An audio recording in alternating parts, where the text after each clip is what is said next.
Et Airbus annonce ce matin la fin de la production pour l'A380, le gros porteur d'Airbus. D'abord, est-ce que c'est une surprise, Nicolas? Alors non, c'est pas une surprise. Salon de Dubaï, il y a un an à peu près, on se demandait s'il allait continuer parce que déjà le plus gros client, l'énorme compagnie du Golfe Emirates, mettait en doute le fait qu'elle maintiendrait les 162 appareils qui étaient prévus. Bon, finalement, ça allait, ça se négociait. Qantas, l'Australienne, vient d'annuler une commande il y a quelques jours. Et là, on apprend qu'Emirates, effectivement, a transformé une commande quand même de 39 A380 en autres avions Airbus, des A330, des A350, 39 A380 qui disparaissent du carré de commande.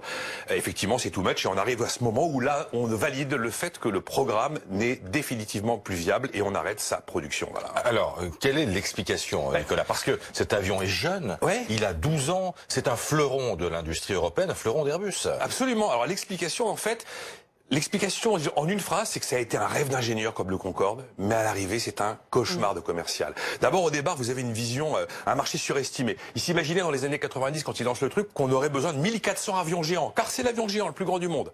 Eh bien oui, mais 20 ans après, la moitié. On a eu besoin de la moitié, pas de 1400. Après, il y a aussi une vision erronée. Ils pensaient au début que l'aérien allait s'organiser autour des grands hubs, Dubaï, Londres, Paris. Et non, en fait, les gens, ils veulent du sans escale, du point à point aujourd'hui. Et on n'a pas besoin d'A380 pour ce type de demande. Après, manque de bol, on le lance dans les années 90. Le premier vol, c'est 2007-2008, crise financière. C'est pas génial pour lancer un avion très grand, très cher, dont la rentabilité n'était pas encore validée. On a vu la montée en puissance des low cost. Les low cost se sont dit, ouais, mais nous, est-ce qu'on va réussir à le remplir? Alors, ils en ont pas acheté, les low cost. Vous voyez, c'est Emirates, Qantas, des vieilles compagnies. Mais les low cost n'ont pas acheté cet avion.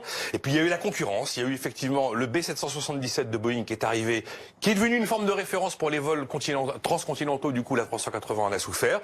Et puis aussi, le progrès technique des biréacteurs, la 350, qui fait qu'ils étaient moins gourmands en kérosène. Toutes ces raisons font que, ce rêve d'ingénieur, 20 ans après, c'est un cauchemar de commerce. Mais ça ne veut pas dire que l'avion va être retiré du marché. Vous avez 215 à 380 qui volent. On va assurer évidemment là maintenant les pièces détachées pendant 15-20 ans, ça c'est obligatoire. Donc ça veut dire pas de chômage à la clé quand même? Non, il n'y a pas de raison qu'il y ait du chômage à la clé, c'est un programme qui s'arrête. Voilà, le chômage, s'il devait y avoir des suppressions d'emplois dans un groupe comme Airbus, il y aura des reclassements.